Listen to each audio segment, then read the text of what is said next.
8 a.m. Metro. This story of two strangers who meet on the Hyderabad metro train and journey together for a few days is the ultimate crux of 8 a.m. Metro. Following the similar plot lines of movies like Lunchbox and also 96, this movie explores that thin line difference of friendship versus love kind of a story between two strangers, which is left to the intelligence of the audiences. One of the biggest assets of this movie is the direction and writing by Raj R. The organic style that he brings in when it comes to the acting, the portrayal, the mannerisms, everything feels so palpable and so relatable. Especially the chemistry between the actors, Saiyami, Kher and Gulshan is something that will leave a lasting impact on you. The songs and the BGM by Mark K. Robin are also so well done. And also the cinematography by Sunny Kurapati is also done really well. But one of the flip sides of this movie is also the writing, because it feels very slow and dragged in a lot of places. But you cannot look at this movie the same lens as you would look at a commercial movie, because this movie is meant to be slow, is meant to address the poems and the slow connection between two people, and you have to look at it only through that lens. But still, there are a lot of logical flaws and a lot of places where it makes you scratch your head and wonder what were the makers thinking. Like for example, a stranger randomly just comes and complains about his wife's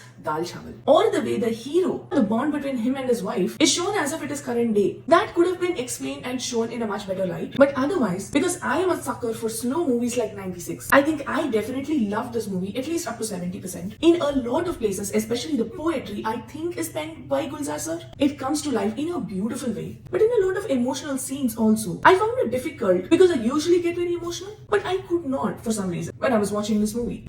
It felt like something was missing. But again, 8 a.m. Metro is definitely for people who love intense dramas, deep conversations, and also something with a weird ass combination, like the heroine wants to see the cremation of someone, and this is supposed to be romantic. I found it chuckle worthy, but also when it is done on big screen, I could not help but actually find it believable. A lot of places, the idea, though it seems very crazy on paper, is made very believable and is made very palpable, mostly because of Raj's execution. So I have to give brownie points for that. I will rate this movie a 3.5 stars out of 5. This is a definite one-time watch for non-commercial movie lovers like me. I think beautiful love stories are getting lost in translation in a time of pan-India movies and a pan-India frenzy. I feel like we have to break that cycle, and to me 8 a.m. Metro perfectly fits into that category, and I wish people gave it enough chance, because there's basically just one theater all over Dallas which is actually airing this movie. I wish the distribution and also a lot of theaters would pick up movies like this, because they are feel good and will definitely leave a lasting impact on the audiences.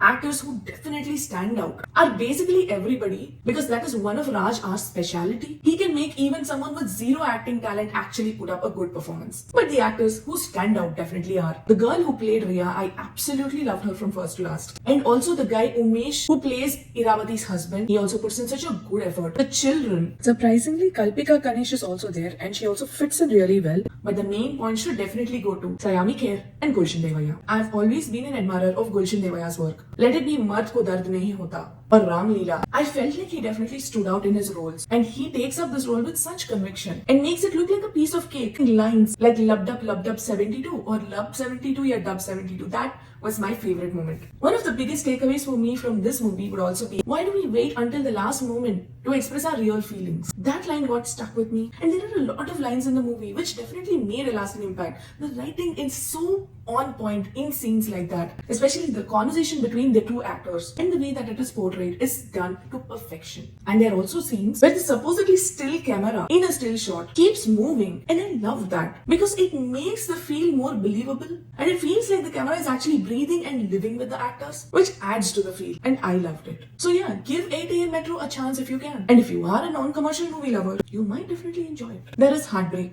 there are beautiful moments like a breath of cool breeze on a silent night. This is what I would describe 8 a.m. Metro to be as. I hope it gets the right attention that it deserves, and I hope the actors also get the recognition that they need. This is me, the Honest Human, and this is my short review. Follow me for more.